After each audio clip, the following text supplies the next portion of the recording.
Em 1894, há pouco mais de um século, nascia Berta Maria Júlia Lutz, a paulistana que protagonizou talvez a maior conquista na luta pela participação das mulheres brasileiras na política, o direito ao voto. Depois foi eleita deputada federal e continuou batalhando pela igualdade de gêneros. Desde 2001, todo ano, o Senado homenageia pessoas que tenham oferecido contribuição relevante à defesa dos direitos femininos com o diploma que leva o seu nome, Diploma Berta Lutz. E para conversar comigo hoje sobre equidade entre homens e mulheres, está aqui no estúdio a diretora-geral do Senado, Ilana Trombica, que foi uma das premiadas neste ano. Seja muito bem-vinda, Ilana. Muito obrigada, um prazer estar aqui na TV Senado, na nossa casa. Ilana, você ocupa o cargo de diretora-geral do Senado desde 2015 e a sua gestão ela tem sido marcada por várias ações efetivas pela equidade de gênero, de raça também, né? Na luta, no combate contra o assédio, violência contra a mulher. Eu queria que você falasse um pouco dessas iniciativas sob a sua gestão e se a gente tem tido resultados efetivos. Bom, eu acho que a primeira coisa que a gente precisa pontuar é que o Senado deve ser, internamente, sobre o ponto de vista administrativo, aquilo que ele busca construir a partir da sua ação legislativa. Quando a gente fala das variadas normas aprovadas em relação às questões de equidade de gênero, às questões de raça, a gente faz porque a gente acredita que essas são normas que vão melhorar as questões de mulheres, negros, pessoas LGBTQIAP+, as questões de acessibilidade. E essa mesma vontade que a gente tem para trabalhar para fora, ou seja, construir um Brasil com mais igualdade, com mais oportunidade, a gente faz internamente. E aí a gente passa a ser uma organização que a gente espelha dentro e fora a mesma imagem, a mesma identidade. E é baseado nisso que a diretoria-geral, na verdade desde 2011, e mais fortemente a partir de 2015, quando eu assumo a direção-geral da Casa, busca ter uma série de ações na parte de gênero, na parte de raça, na parte de etarismo, na parte de LGBTQIAP+, em todos esses vieses, para que a gente possa realmente ter um mundo igual, para que a gente possa ter um mundo diverso. É bem verdade que essa diversidade ainda é um objetivo a ser atingido, mas nós já caminhamos bastante em direção a ele. Pois é, e uma das ações que teve uma grande relevância foi aquela da cota, né? Da gente reservar, das empresas que prestam serviço para o Senado, reservarem 2% para mulheres que sofrem violência doméstica, né? O que está por trás disso? Qual que é a correlação entre mercado de trabalho e a mulher que é vítima de violência doméstica, que está nesse ciclo de dependência de um homem? O que a gente sabe é que a saída do ciclo de violência é algo difícil. Primeiro é difícil porque a gente precisa entender que aquele que é hoje o agressor, um dia foi o príncipe encantado da mulher.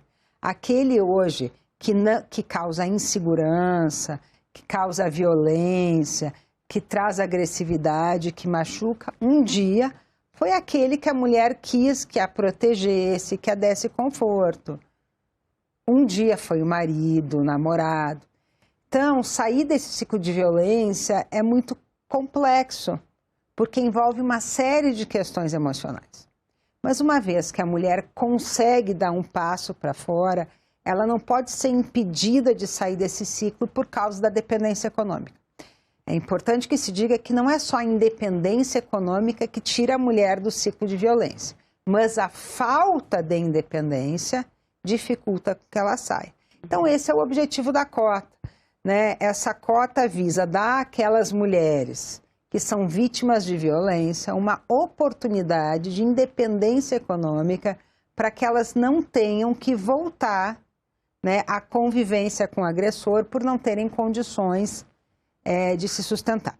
E essa cota ela é excelente para as mulheres que fazem parte dela, mas ela foi excelente também para o Senado. Sabe por quê? Porque os temas de violência são temas duros, pesados, que a gente não gosta de conviver. Às vezes não tem jeito, a gente vê na televisão, vê no portal, e bem rápido a gente quer desligar e mudar de assunto. Sim. Às vezes até porque a gente não quer ter pesadelos com aquilo. Quando essas mulheres vieram para dentro do Senado, esse passou a ser um assunto que o Senado tem que conviver o tempo todo. E aí o Senado teve que mudar. E aí vem os trabalhos de assédios, vem os trabalhos de respeito no ambiente de trabalho, porque a gente teve que se transformar num ambiente que seja receptivo a essas mulheres. E quando ele se torna receptivo a essas mulheres, ele se torna receptivo a todos e todas que trabalham e colaboram com o Senado. E essa iniciativa, ela até entrou agora na lei de licitações, na legislação brasileira, 21, né? Exatamente. Começou no Senado em 16, em 18 nós fomos apontados como uma iniciativa de empreendedorismo social pela revista Marie Claire e o Instituto Avon. Em 21, a nova lei de licitações, que substitui a 8666, colocou o mesmo dispositivo que a gente tem na lei de licitações e na sua justificativa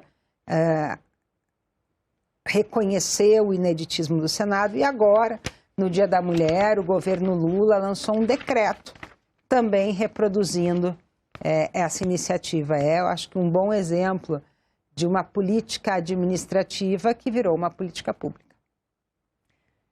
Ilane, e quais são os desafios, né, da gente ter uma equidade no serviço público? Porque eu até, assim, trouxe uns dados que mostram que não é fácil, né? Uns números do estudo do Ministério de Gestão e da Inovação em Serviços Públicos, né, que foi divulgado no Dia da Mulher, que mostra que a participação das mulheres no serviço público, em cargo de chefia, por exemplo, é ainda 33% de todo mundo, né, todos os servidores públicos. Qual que é o desafio? Porque é difícil, Bom, o primeiro desafio é que a mulher passe no concurso público. E por quê? Porque para passar num concurso público exige tempo de estudo. E a gente sabe que a mulher ainda tem a dupla, a tripla, a quádrupla jornada, né? Então a mulher sai do seu ambiente de trabalho e vai cuidar dos filhos, cuidar das questões domésticas. E que horas que vai estudar para passar no concurso? Por aí já tem a primeira barreira, né? Porque quando a gente olha, por exemplo, no recente concurso que o Senado fez, as primeiras colocações são das mulheres. Mas elas ainda são minorias. Por quê? Porque é difícil para a mulher estar em paridade de chances de estudar. E como a entrada no serviço público é por concurso, isso é definidor para a quantidade de mulheres que entram. Bom, uma vez que você entrou, você começa a subir na carreira. E aí é uma tendência de se ficar nos estratos médios da carreira, que é o que a gente chama de teto de vidro, né? Porque ao subir na carreira, é necessário uma dedicação, uma jornada que muitas vezes não se coaduna com as necessidades da maternidade. E aí a gente vê que as famílias não funcionam de forma equânime. Por quê? Porque o homem tem as oportunidades e o apoio doméstico para ficar o tempo, para ir no happy hour, para viajar, para poder fazer aquilo que é necessário de network para alcançar postos mais altos. E a mulher, e eu vou dizer até que acontece comigo, sai do trabalho correndo para chegar em casa. E para quem tem filho pequeno, a minha menor hoje tem 11 anos, sabe que é duro chegar em casa e ver que seus filhos já foram dormir. Né? E que não foi você que contou a história. E que não foi você que deu um beijo de boa noite. Né? Então, há um custo ainda maior para a mulher, há um custo de entrar, porque você não tem paridade de oportunidade, há um custo de subir na carreira. E depois de tudo isso, quando, vamos dizer, você chegou, como eu cheguei, né, passou o teto de vidro, há ainda uma certa solidão de poder, né? Ou seja, do meu lado eu tenho outras mulheres para compartilhar, eu tenho outras mulheres para serem redes de apoio, e se eu olhar hoje, pensar na Câmara dos Deputados, no TCU, no STJ, no STF, no TSE, nenhuma diretora-geral mulher. Nenhuma? Nenhuma, todos homens. né? Então, tem aquela coisa tipo, bom, cheguei, com quem eu vou compartilhar agora as dificuldades? Né? Quem vai me ladear? Quem vai me dividir comigo as minhas dúvidas? Não tem. Então, eu acho que são 3 estágios e 3 barreiras. É claro que tudo começa com a barreira de baixo. E por isso que eu tenho uma opinião muito franca que a gente começa a equidade em casa mesmo. Porque se você não tem na sua casa realmente um esquema que entende que mãe e pai são iguais, mãe e pai têm todas as mesmas responsabilidades, mãe e pai podem realmente se dividir nos cuidados com as crianças, nos cuidados domésticos, fica difícil. E veja que cruel porque às vezes isso joga mulheres que têm muito interesse no mercado de trabalho em subir na carreira para longe da maternidade. Tem um exemplo que eu dou porque é meu e eu posso dar. Quando nasceu minha filha menor, fiquei quase 1 ano fora. Se a minha organização, o Senado, tivesse entendido que a minha opção naquele momento, pelo 1º ano da Clara, significava que eu não tinha valor para a organização, eu não era diretora-geral. Então é importante que as organizações também entendam, né, que o vínculo com o serviço público é longo e que os servidores e servidoras vão passar por várias fases na vida. Que nós precisamos dialogar nessas diferentes fases. E você mencionou essa coisa do exemplo, né, de dar para os filhos que o pai e a mãe têm os mesmos papéis, né, papéis dividem as tarefas, né, e como mostrar isso para os filhos, mas e na hora de falar para o filho quais as obrigações que eles têm? Isso também tem que ser igual. Tem que ser igual, né, para o filho homem, filha mulher, né? Claro, mas me surpreende que a gente ainda tem que discutir isso, porque isso é límpido e claro, né? Por acaso o homem não vem com 2 mãos, que nem a mulher não pode lavar a louça, por quê? Né? Ele não tem a mesma capacidade, ele não pode aprender a botar a roupa para lavar, a tirar da máquina, dobrar, passar. Absolutamente igual, absolutamente igual. E no seu dia a dia, atuando no trabalho mesmo, indo para o lado do trabalho, você como diretora-geral do Senado, você sente ainda, tem um estranhamento por parte de algumas pessoas, ou isso tem melhorado? Como é que foi no início? No Senado não tem, porque eu sou diretora-geral há muito tempo. Né? No início tinha? E eu ouso dizer que hoje, para mim, nem no serviço público tem, porque como o Brasília, o serviço público é muito concentrado, muitas pessoas já sabem que eu sou diretora-geral do Senado, então não causa estranhamento. Mas já causou, né? Então, muitas vezes eu percebo que que querem descobrir como é que a mulher chega num posto de liderança e querem intuir que não foi simplesmente pela capacidade de trabalho, que houve alguma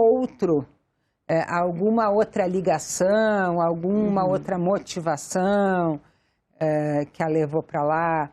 Depois, há uma tendência isso já aconteceu comigo, de uma dificuldade de alguns colegas em aceitar que a chefe era mulher. E existem algumas formas de tentar fazer com que você morda a isca de ir para o lugar da objetificação. Uma vez eu estava numa reunião com um grupo de colegas, eu chefiando a reunião, e o colega olhou para mim e disse: que bonito esse seu sapato. Eu disse: amigo, a reunião é em cima da mesa, não é embaixo. Mas era claramente uma isca para ver se dizer assim: não, você é um pedaço de carne, você é um objeto, então nós vamos te desprover dessa função de liderança e vamos te colocar nessa função de objetificação. E é isso que parece que chama a atenção, né? Não são os atributos próprios do trabalho, né? Parece que é isso que vai chamar a atenção. E é nessa hora que você tem que dizer: olha, a reunião é aqui em cima, e depois chega a chamar o amigo e dizer: amigo, deixa eu lhe dizer, eu sou sua chefe, gosto de você ou não. Se você não gosta, saia você, porque eu não vou sair. Né? Nesse caso, a pessoa acabou saindo realmente. Né? Mas exige também uma certa firmeza em não se abater, pelo menos publicamente, porque não quer dizer que a gente intimamente não se abata com isso, mas naquele momento não deixar se abater e dizer: olha, se alguém aqui tem que sair é você, não eu. Porque esse lugar é meu e eu conquistei. Né? Então ainda existem, claro que depois de um tempo isso isso deixa de acontecer. Ilana, e você também é idealizadora da Rede Equidade, né, que é formada por 11 órgãos públicos federais que buscam lutar por isso, pela inclusão de gênero, raça no serviço público. Como é que funciona essa rede? Primeiro, assim, nós, o Senado é um grupo de pessoas. Talvez eu seja a pontinha mais visível desse grupo de pessoas, mas eu sou só a pontinha. Quando você puxar, você vê que tem toda uma rede de pessoas que trabalham com isso e não só mulheres, né? A rede foi uma tentativa nossa de fortalecer uma troca de experiências, uma troca de informações, um apoiamento, né? E até uma oportunidade de fazer uma mentoria de parte a parte, porque, como eu te falei, às vezes o lugar da liderança pode ser um lugar solitário. Hoje nós temos 11 órgãos públicos federais, dos 3 poderes, do judiciário, do executivo, do legislativo, e até o final do ano queremos chegar a 20. Né? E o importante é que a gente trabalha junto, a gente faz eventos em todos os órgãos, a gente troca experiências. Isso começou especialmente porque nós tínhamos uma vontade muito pontual, que era pegar o nosso plano de equidade de gênero e raça, que só o Senado tinha, e explicar para os outros como é que se fazia. Porque a gente percebia que na hora que a gente deu organicidade, na hora que a gente tem um compromisso de ter metas, de ter objetivos, né? As coisas andavam mais fáceis. Então, como a gente demorou, mas chegou no formato, a gente queria dizer para os outros, olha, peguem esse formato, que esse formato poupa tempo, poupa sofrimento, já é um caminho que a gente fez. E a gente viu que muitos órgãos vinham nos procurar e a gente queria que aqueles órgãos também se conhecessem entre eles. Aí veio a ideia da rede, que foi efetivada há um ano atrás, e que a nossa ideia até no final desse ano ter 20 associados. E o nome dela é Rede Equidade. Rede de Equidade de Gênero e Raça. Equidade de Gênero e Raça. Eu queria até que a gente aproveitando para falar da diferença entre o termo equidade e igualdade de gêneros. Então, é legal a gente mentalizar aquela figurinha de 3 crianças de alturas diferentes tentando ver um jogo de futebol. Se eu dou um banquinho do mesmo tamanho para as 3, a mais alta, legal, vai ver o jogo de futebol. A média e a mais baixa vão continuar olhando para a parede. Eu dei um banquinho igual, eu tratei os 3 com igualdade. O mesmo banquinho da mesma altura para os 3. Mas se o objetivo é que os 3 vejam o jogo de futebol do outro lado da cerca, talvez o tamanho do banquinho tenha que ser diferente. Não resolveu, né? Então eu vou dar um banquinho um pouco maior, porque é mais baixinho, um banquinho médio, porque tem altura mediana, e um banquinho menor, porque é mais alto. De tal maneira que os 3 vão chegar na mesma altura e poderão enxergar do outro lado da cerca o jogo de futebol. Isso é equidade. É dar a cada um o que cada um precisa, na medida em que precisa. Né? E não há dúvida que hoje nós precisamos de equidade, porque homens e mulheres não são tratados iguais, portanto, nós precisamos de medidas diferentes, que é o que a gente chama de políticas de discriminação positiva para homens e mulheres. Para chegarem no mesmo patamar um dia. Aí na hora que a gente for todo mundo da mesma altura, aí o banco é o mesmo. Aí é igualdade. E, bom, a gente também, eu queria comentar com você sobre esse projeto de equiparação salarial que o presidente Lula assinou agora e que foi até sugestão da ex-senadora Simone Tebet, sobre a gente precisar de propor uma lei para isso, né? É preciso propor uma lei. É assim, é alegre, triste e surpreendente. A parte surpreendente é que houve um projeto de lei que passou no Senado, passou na Câmara, chegou no Executivo e voltou para a Câmara e lá ficou. Então é surpreendente que a gente já tenha feito todo esse caminho legislativo e não tenha dado certo. É triste pelo motivo que você falou aqui, e a gente precisa disso. Mas é alegre que, já que a gente precisa, então a gente vai ter. Porque, por incrível que pareça, tem coisas que acontecem, cara. Acontecem da mulher engravidar, voltar de licença maternidade e ser desligada. Sim. Porque as empresas acham que mãe não têm a mesma capacidade, não têm o mesmo tempo. E aí eu pergunto, a maternidade não ensina nenhum valor, não dá nenhuma experiência que seja importante no campo organizacional?